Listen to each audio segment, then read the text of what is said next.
Chairman of Stewards, Graham Locke, is with me to review Menangle. Graham, we start off with race number 1, taken out by Yaya's Hotspot. Yes, an exciting race, Greg, in that there was plenty of action in the race. It was quite a fast first sectional. They went 55-1 for the first half. Bertie Mack had worked round off the arm, and Lauren Pinella on the winner surrendered the lead, eventually gained an inside run in the straight when Bertie Mack shifted off. And, on the night Mr Tritton advised us earlier that he would drive the horse in a similar manner to normal. He would take the option to hand up, or he would ask Lauren Pinella to consider the option to hand up if a suitable horse rolled forward. He did make the statement that Yaya's Hotspot hadn't won at Menangle for over 2 years, and in fact it was August 13, I think it was the last time it was successful there, so it was well overdue, you would say. We did ask Luke McCarthy the circumstances in which Bertie Mack shifted up the track and afforded Yaya's Hotspot the inside run in the straight, and Mr McCarthy basically said that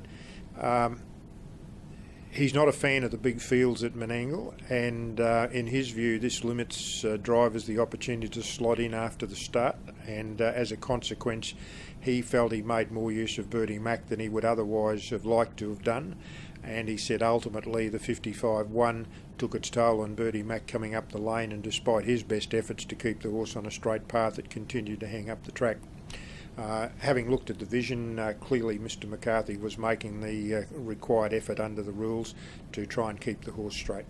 Okay, so that's race number 1? Yeah, we did also report that both Star Black and Storm on Czar had difficulty obtaining clear runs there, Greg. Okay, so that's the first event.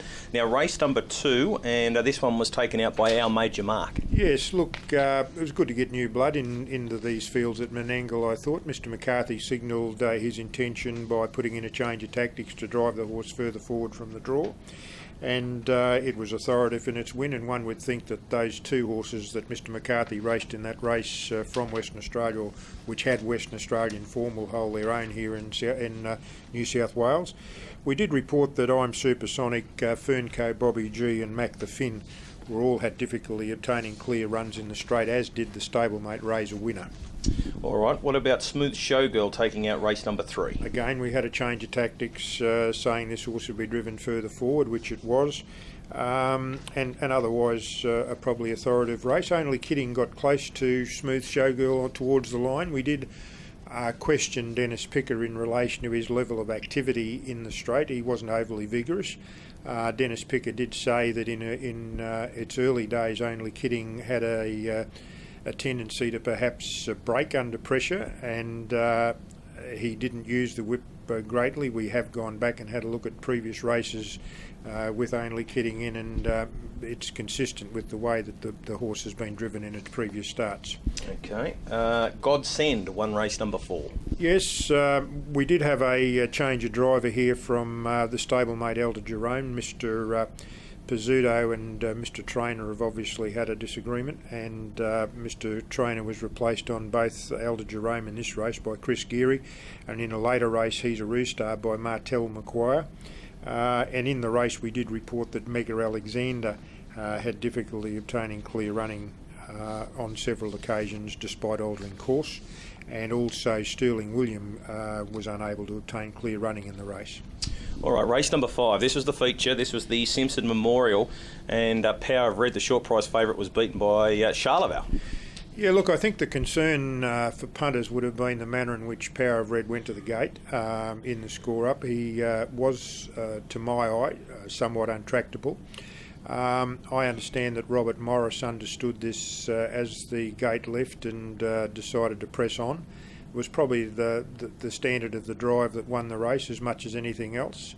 Amanda Turnbull reported to us that in her view the horse had been sluggish in the score-up on a previous occasion when fresh, and without being too critical of the trainer being her father, Mr Steve Turnbull, Amanda Turnbull felt that the horse possibly was too fresh for the race. She said that prohibited her from hunting Power of Red off the arm, and she felt that in normal circumstances Charleville wouldn't have been able to head Power of Red. and that's what she's put the performance down to, Greg. So I guess we sit until we see the next time we see Power of Red in a race to see how that turns out. We did have Power of Red examined. There were no visible abnormalities. We did also question Darren Hancock in this race, the driver of El Major. Mr Hancock had left a trailing position behind runners to come to the outside, where he obviously thought Sam's the Master would be a better horse to follow. As it turned out, Charleville got an inside run after he'd committed to take the back of Sam's the Master.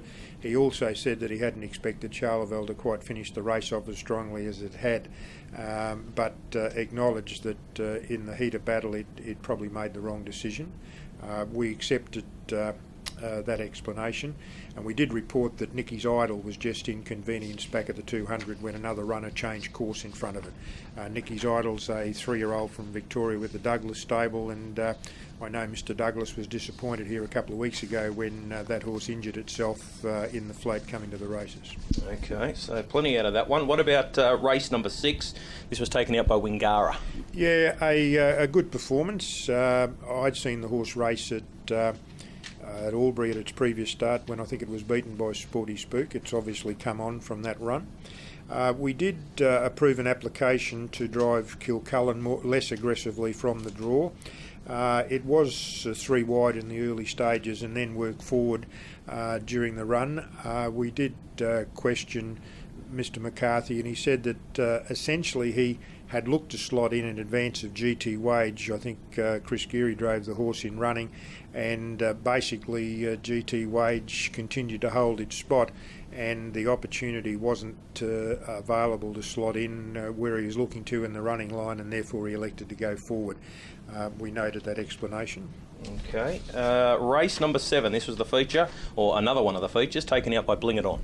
Yeah, look, another assertive drive by Leif McCarthy, and a horse that's obviously in very, very good form.